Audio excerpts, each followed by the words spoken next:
What's up, guys? Hope you're having a much less stressful, less depressing, less demotivating day and week that I'm going to have with all of the schoolwork I have just piling up and wrecking me in the face. That's why I haven't been able to put out a video recently, and I'm sorry about that. I am doing my best, and I will probably get more out to you this weekend, but until then, I don't really know what I can do. But I was thinking about Tier 90 weapons today, and looking at the market, looking at prices and all that. You guys know that I like investing in items and trying to make some money through merchanting. Usually end up losing more money than I make, but it happens. But I have a theory, and I wanted to share it with you guys.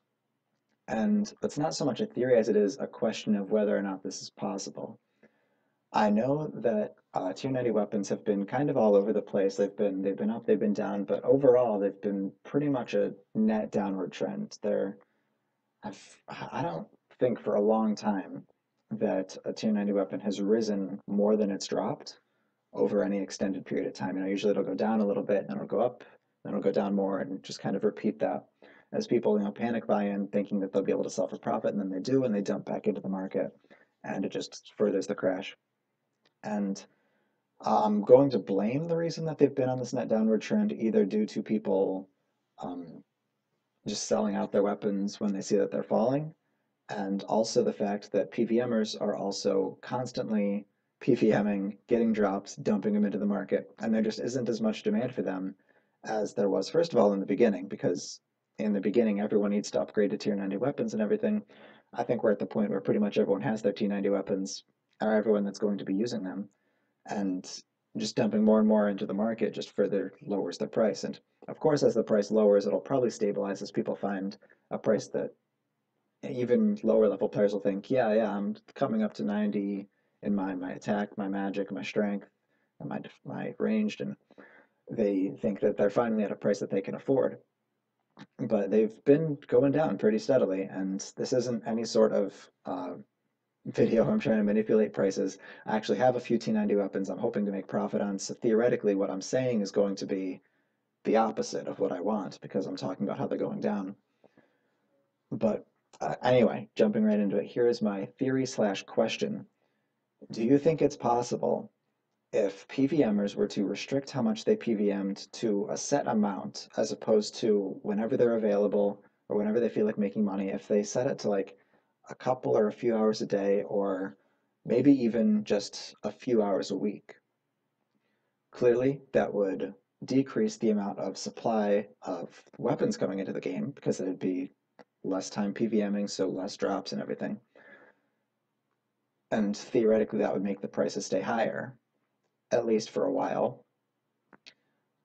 Do you think that it's possible that PVMers would be able to make more time or make more money overall, not just per hour? They would make more per hour because prices were higher, but do you think they'd make more overall, like per week? Let's say, for example, someone will PVM a couple hours a day every day, so that'd be like 14 hours a week. Do you think that with higher prices, it's possible that they would make more per hour if they only PVM'd 5 hours a week or something like that?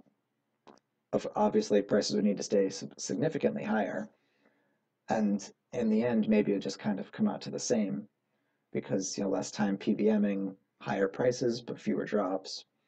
But do you think it's possible for that to happen? Obviously, pretty much every PVMer would need to restrict themselves because if they didn't, then first of all, there becomes the whole like dispute. Someone finds out someone's not restricting themselves, and then everyone else decides to camp bosses for drops, and then every other person decides to camp bosses for drops, and it negates the whole concept. And also, it would be them not letting it happen because if other people are camping bosses then they're pulling the price down, and it just it needs to be in an ideal scenario because I know that this is very, very unlikely to ever happen. I know Jagex actually tried to introduce this sort of mechanic with Araxor when it first came out, with the Enrage, making it more difficult with each kill. I don't PVM, so I don't know super specific statistics. That was very difficult to say on how it works. I just know that as you get a kill and Raxor's Enrage goes up and it becomes more difficult to kill again, eventually it gets to a point where it's almost impossible, or I know that it's not anymore with Araxite Pheromones, but the thought was that they were making the boss harder to farm up and keep the prices at a higher value for a while. Obviously, with the Araxite Pheromones, they've kind of contradicted that and said, all right, enough is enough. We can let the prices do whatever the hell they're going to. I don't really know the logic behind it. But again, I want to hear what you guys think about this theory. Do you think it's possible for a PVMer to make more overall if they don't PVM as much because the prices would be higher? Leave it in the comments. I'm super interested to hear what you guys think. Other than that, have an amazing day. Stay happy, and I'll see you in my next video. Hopefully this weekend. Stay tuned. Bye, guys.